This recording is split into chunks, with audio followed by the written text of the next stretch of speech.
Hey guys, welcome to my channel. What exactly is a smart object? And why is it so much better than traditional layers?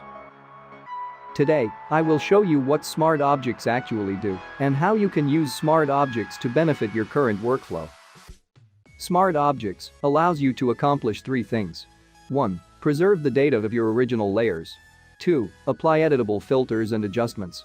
3. Update multiple layers at once. When working with rasterized layers that may be transformed or even vector layers which may be duplicated and updated, utilizing smart objects can drastically improve your workflow.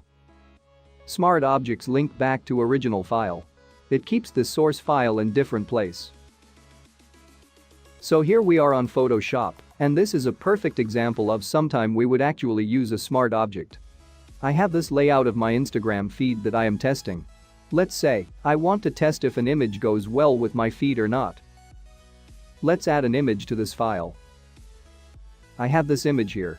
To add this image, select Move tool and drag and drop it on the file. I will be using two copies of this same image. One, I will convert to smart object and leave another one as it is. To convert it to a smart object, right-click on the layer and select Convert to Smart Object. You can see the thumbnail has changed on the bottom of the image and now it's a smart object. This other copy of image we will leave as a regular layer. We will not be converting this to a smart object so I can show you the difference. The first big difference is anytime you need to transform an image.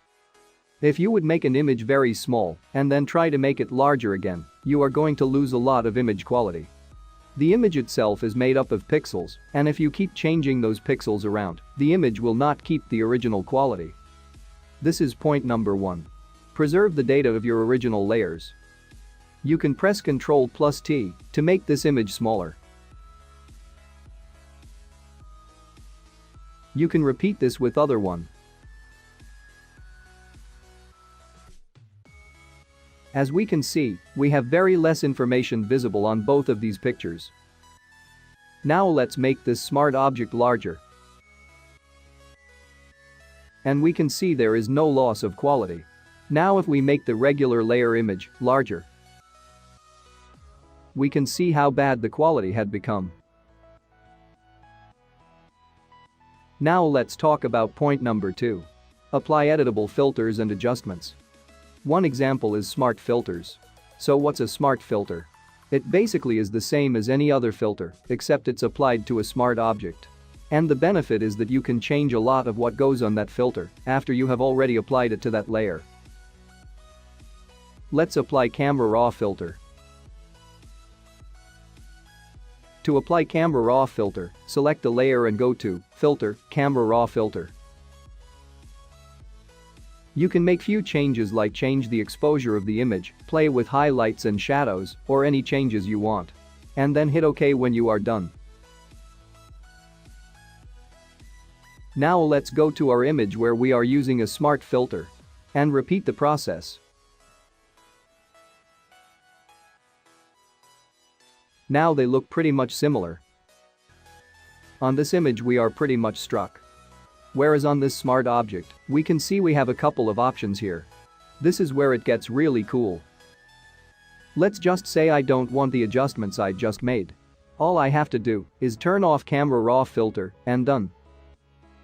There is no need to undo, we just turn the Camera Raw filter off or back on again, and that's all there is to it. Because it is linked to the original file.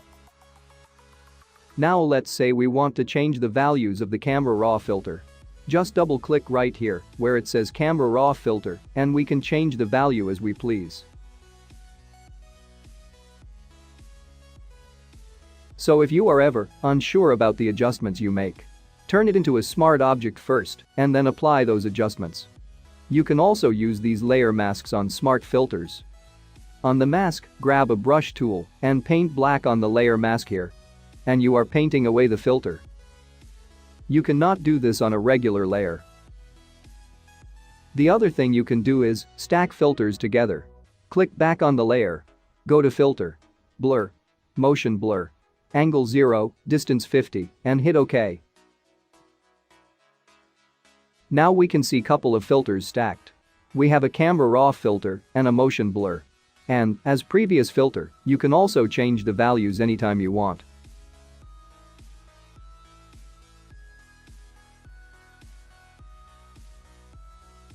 One photo editing tip that I use on my images. You can go here and check this icon. Double-click. And now you can change the blending mode of the blur. I use screen blending mode for giving my images a retro look. Here the blur itself will apply itself as a screen adjustment onto the image. You can try different blending options and get creative with your smart filters. On this image there is really nothing we can do to get back to original image, except hitting undo. With other image we just have to turn the smart filters off. And we are back to our original image.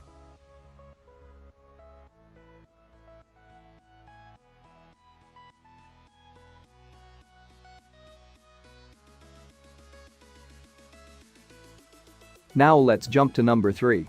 Update multiple layers. Suppose you have multiple copies of this image and now you want to apply some adjustment on all of them. You can just double-click on this thumbnail. And the original image will open in a different window. Here you can make the changes and save the file. Let's say we want to turn it to black and white. Now hit Ctrl+S to save this image and then close this window. All other files are now updated. That is all about smart objects you need to know. That's all for this video. I hope this video helped you, and if it did, make sure to give this video a thumbs up. Also, if you want me to make more videos like this about Photoshop, photography, After Effects, do let me know in the comment section. Thank you for watching.